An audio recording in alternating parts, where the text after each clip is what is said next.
আসসালামু আলাইকুম। বিদ্যাহাটের পক্ষ থেকে সবাইকে জানাচ্ছি স্বাগতম। সপ্তম শ্রেণীর গণিত পাঠ্য বইয়ের তথ্য ও উপাত্ত অধ্যায়ে 15 নম্বর সমস্যার আমরা সমাধান করব। 15 নম্বরে বলেছে কোনো এলাকায় 35টি পরিবারের লোক সংখ্যা নিচে দেওয়া হলো। তাহলে নিচের সংখ্যা 35টা দেওয়া আছে এবং বলেছে শ্রেণীব্যাপ্তি 2 নিয়ে গণসংখ্যা গঠন করো। তাহলে গণসংখ্যা আমাদের গঠন করলে প্রথম কাজ কি হবে? প্রথম কাজ হবে আমাদের সর্বোচ্চ মান এবং সর্বনিম্ন মান নির্ণয় করা। তাহলে উপাত্তে লিখবো আমরা উপাত্তে সর্বোচ্চ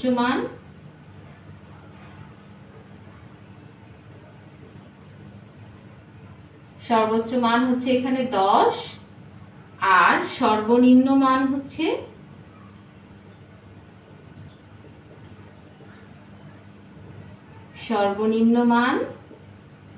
এখানে সর্বনিম্ন মান হচ্ছে 2। এখন আমরা পরিসর নির্ণয় করব। লিখব পরিসর সমান হচ্ছে সর্বোচ্চ মান বিয়োগ সর্বনিম্ন মান যোগ 1। 10 থেকে 2 বাদ দিলে 8, সাথে 1 যোগ এই একটা পেয়েছি 9। তাহলে পরিসর পেলাম 9। এখন আমাদের শ্রেণীব্যাপ্তি কত দেয়া আছে? প্রশ্নে শ্রেণীব্যাপ্তি দেয়া আছে। যদি দেয়া না থাকে তাহলে আমরা 5, 10 বা পছন্দ মতো শ্রেণীব্যাপ্তি নিয়ে অঙ্কটা করতে পারি। এখানে শ্রেণীব্যাপ্তি 2 দেয়া আছে। তাহলে এবার আমরা শ্রেণী সংখ্যা নির্ণয় করব। শ্রেণী সংখ্যা হচ্ছে আমরা কয়টা ছক কাটবো বা কয়টা ঘর হবে সেই সংখ্যাটা নির্ণয় করা। তাহলে এবার দেখো শ্রেণী সংখ্যা নির্ণয় করার ক্ষেত্রে পরিসর ভাগ শ্রেণীব্যাপ্তি হচ্ছে 2, তাই এখানে 2 দিলাম। এখন 9 কে 2 দিয়ে যদি আমি ভাগ করি তাহলে পাবো 4.5। এখন দেখো এখানে কোনো রকমের ভগ্নাংশ অথবা কোনো দশমিক রাখা যাবে না। তাহলে 4.5, 4 এর পরের সংখ্যাটা আমরা নিব। তাহলে 4 এর পরের সংখ্যা হচ্ছে 5। তাহলে আমরা পেয়েছি শ্রেণীর সংখ্যা 5। এখন আমরা 5টা ঘর অঙ্ক করার জন্য আমাদের লাগবে, আর একটা ঘর হচ্ছে আমরা লেখার জন্য নিব। তাহলে দেখো প্রথমে আমরা এখানে লিখব শ্রেণীব্যাপ্তি। তাহলে লিখি শ্রেণীব্যাপ্তি। পরের ঘরে আমরা লিখব ট্যালি। এবং শেষেরটা হবে গণসংখ্যা নির্ণয় করতে বলেছে গণসংখ্যা।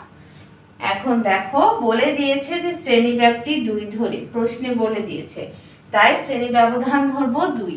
সর্বনিম্ন কত? সর্বনিম্ন হচ্ছে 2। তাহলে 2 থেকে 2 গণনা করব, 2 সহ গণনা করতে হবে। তাহলে 2, 3, তাহলে 2 ঘর হলে 3 হয়। এখানে 4 থেকে 5, এখানে 6 থেকে 7, 8 থেকে 9 আর 10 থেকে 11। প্রত্যেকটা 2 করে ব্যবধান। তাহলে 2 আর 3, 2 হয়ে গেছে। এই জন্য 2 আর 3 পাশাপাশি আমরা এইভাবে লিখেছি। এবার ট্যালি চলো নির্ণয় করি। তাহলে প্রথমে আছে 6 হচ্ছে যে 6 থেকে 7 এর মধ্যে 6। তারপরে হচ্ছে 3 হচ্ছে এই যে এই ঘরে। তারপর 4 হচ্ছে 4 এর ঘরে বসবে। 7 বসাবো, 6 থেকে 7 এর মধ্যে আছে 7। 10 এর ঘর হচ্ছে যে নিচে। তারপর 8, তার উপরে 8, 5, এই যে আমাদের 5 এর সংখ্যা 6 এর ঘর এটা। 4 বসবে সেকেন্ড ঘরে। 3 প্রথমে, 2ও প্রথমে বসবে। 6 হচ্ছে আমাদের এই 3 নাম্বার ঘরে। 8, এই যে 8 আর 9 এর ঘর আছে, 8 এখানে বসবে। 9ও এই একই ঘরে। 5 উপরে 4, এই ঘরে দেখো 4টা হয়ে গেছে আমার। তাহলে পঞ্চমটা আমি এইভাবে আড়াআড়ি দিব। এবার দেখো 3 নাম্বার, এই যে 3 এর ঘর 7, এই যে দেখো এখানে 4টা হয়ে গেছে, পঞ্চমটা দেওয়ার বেলায় এভাবে আড়াআড়ি দিব। 6 তাহলে আবার একটা 6-এর এখানে 5, 5-এর ঘরে 3, 3 হচ্ছে দেখো এখানে 4টা হয়ে গেছে, তাহলে আড়াআড়ি আমরা আরেকটা দিয়ে দিব। এবার দেখো আমরা 4, 4 হচ্ছে এই ঘরে 8, 8 আমরা এই ঘরে 8-এর ঘরে দিব 5, 5 আবার উপরে 9, এখানে 4টা হয়ে গেছে, এটা দিব আড়াআড়ি ভাবে 3,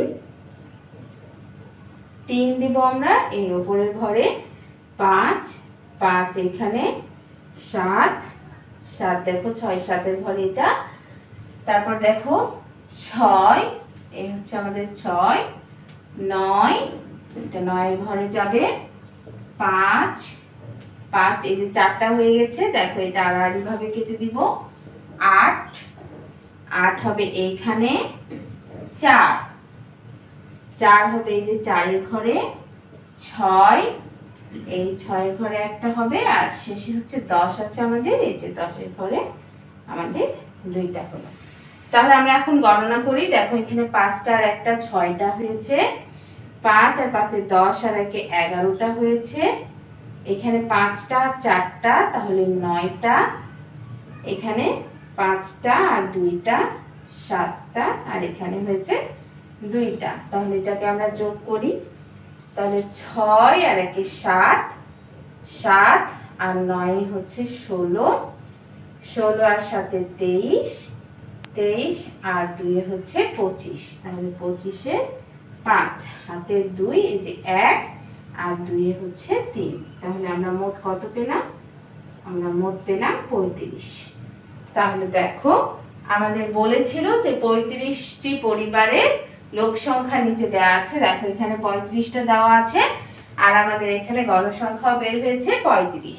তাহলে দেখো আমাদের অঙ্কটা সঠিক হয়েছে, যেখানে গণসংখ্যা 35 যখন বের হবে আর উপরে যেটা দেয়া থাকবে সেটা যদি 1 হয় তাহলে আমাদের অঙ্কটা সঠিক হয়েছে। আশা করি অঙ্কটা তোমরা বুঝতে পেরেছো। আজকের মতো এই পর্যন্তই।